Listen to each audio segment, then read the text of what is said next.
So over the past few months, I've developed a platform which can launch a new website in about 4 hours for only $30 per site. So I used it to launch 7 new websites in a month. And in this video, I want to share with you some information and background and strategy, how you could use this information to build a publishing site very quickly and very cheaply. I'll also give you some insights into how these sites are already doing. And honestly, they're doing a lot better than I thought they were going to. But first things first, let me show you a demo of how this platform works.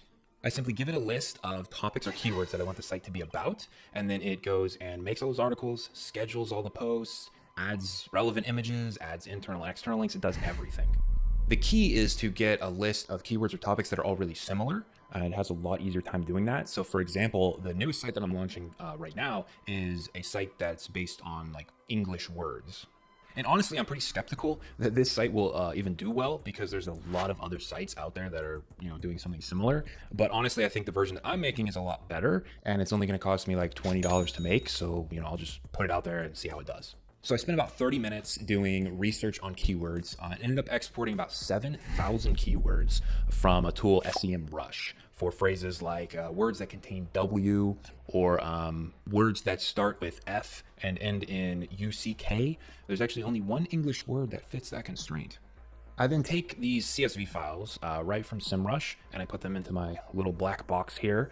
And then all I have to do is I click a button to basically process all of these keywords. And what this does is basically like removes duplicates and like just make sure they're all unique, and there's no copies of any of the keywords. Then once that's all pulled in, as you can see, I've got a little over 7,000 different posts that will go out. I can just select one, and then I can just like click to write the article. And what this will do is actually make the article. It'll make a featured image, so you can see top words ending in ATEM. And this will be the image for the post, and it'll do that for all of these automatically if I just click this create all articles button. So if you saw in one of my previous videos about Image Lab, I was talking about how I was creating like thousands of programmatically created images. This is what I was doing when I was talking about that. Now this set right here of all of these keywords, this horizontal scroll, they're sorted by SEMrush's difficulty score. So ideally, the lower the difficulty, the easier it will be to show up in the search terms when people search for words that end in ATM. I kind of take that with a grain of salt, just because, SEMrush and other tools aren't super accurate, but it's really the only thing I can go off of, because I can't like manually go in and look at 7,000 different keywords and determine whether they're going to be good or not. So I just kind of have to go with the data that I have. So I want to schedule these out. I actually have this set to schedule to go out over the next, I want to say like 2 years, I think, for this site. So it'll be about like 10 articles a day for the next 2 years until all of these articles are actually live and published. And what's cool is you can see that like almost half of these, I'm about halfway right here, have a really low difficulty of either 0 or really low. So I'm hoping that some of these keywords and pages will actually rank and get traffic. Now there is obviously a lot of stuff going on behind the scenes, but I just want to actually show you what a completed page looks like and what it will be competing against, like what are these other sites that are my competitors doing, and why I think that this site that I'm building will be better. So let's just go ahead and pull up one of these. I've already made a lot of these posts already, but let's just pull up one like starts with PI and ends with E. So words that start with PI and end with E. So we're actually just going to Google this, because I want to see like what are some of the sites that are ranking for this search term. So just pulling up, the top 5 or whatever, because I want to compare their pages with mine. And because the thing is, when you're doing, any kind of anything, because the thing is, when you're doing really anything, you want to make sure that you're creating a better version of what's already out there. Like if I was looking at this and I saw these other sites doing this and I didn't think I could make anything better, I just wouldn't. And so like I've looked at some other markets and like didn't think I could improve, so I didn't. But when it comes to this, I think I'm going to be doing a lot better. We'll see if it works out. But for example, this is the number 1 rank on Google. And this is all it is just basically a list of the words. The second one tells you how many words there are, and then again just a list of the words, and then it's the same kind of story here, just a very short list of words, and then again just a same short list of words. So that's all that the search results really have. So what I think would be better is to have the definitions for some of those words. And most people are searching this kind of stuff because they're playing Scrabble, but even if you're playing Scrabble, you kind of want to know what the meaning of the word is, so that if someone says, hey, that's not a word, you can tell them, actually it is, and this is what it means, and this is what I use it in a sentence. Doing that at scale is difficult, right? Because you have to get the definitions for all these words. And then you have to make sentences for each of those words, right? And that's difficult, but you can use AI and you can do all of that in a matter of seconds.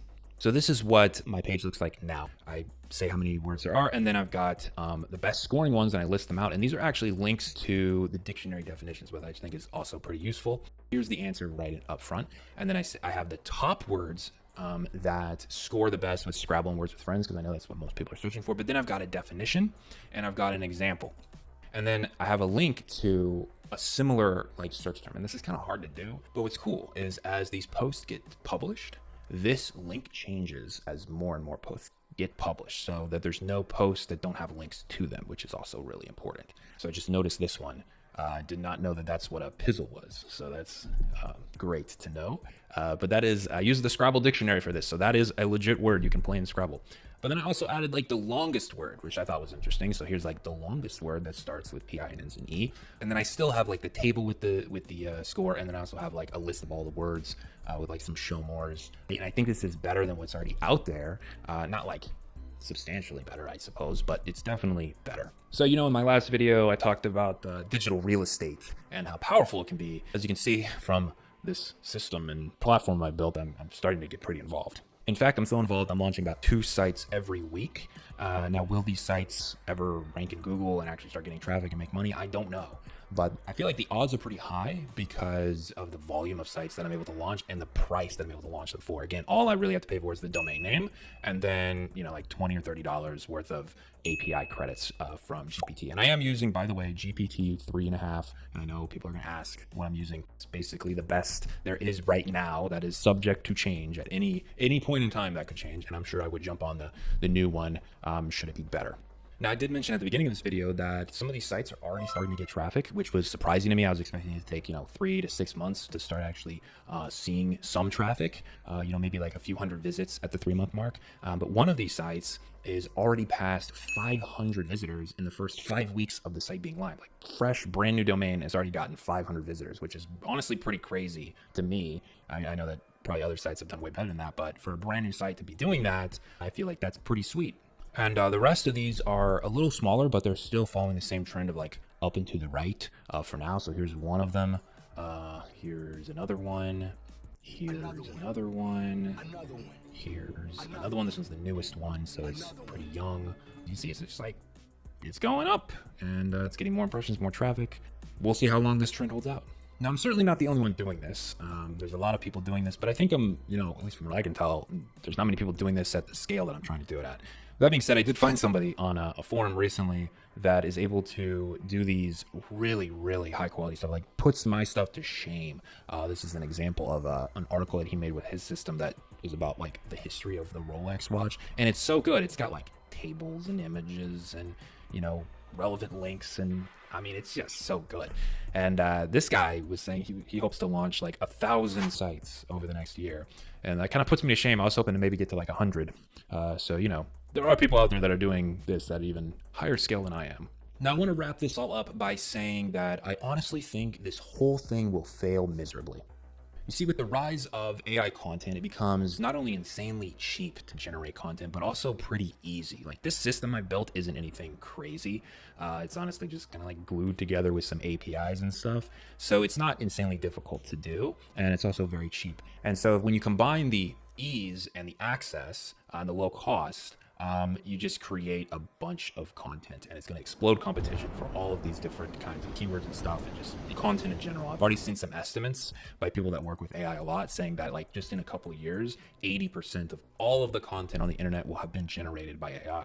And honestly, I think very detailed content with a human touch is going to become rarer and rarer over the next few years. And the thing is, as something becomes, more scarce, it becomes more valuable. So valuable that I think people will be willing to pay just to read content that was written by a human being. Even stuff that we would consider mediocre today might be worth more in the future.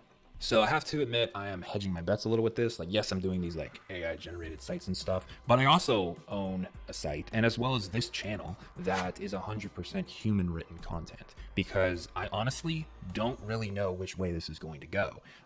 But I, am kind of on both sides. I'm still riding the fence about it. I'm not really totally all in on either side, human generated content, AI generated content. I think there is pros and cons to both.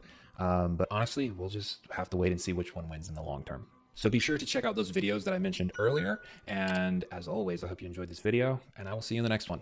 Bye.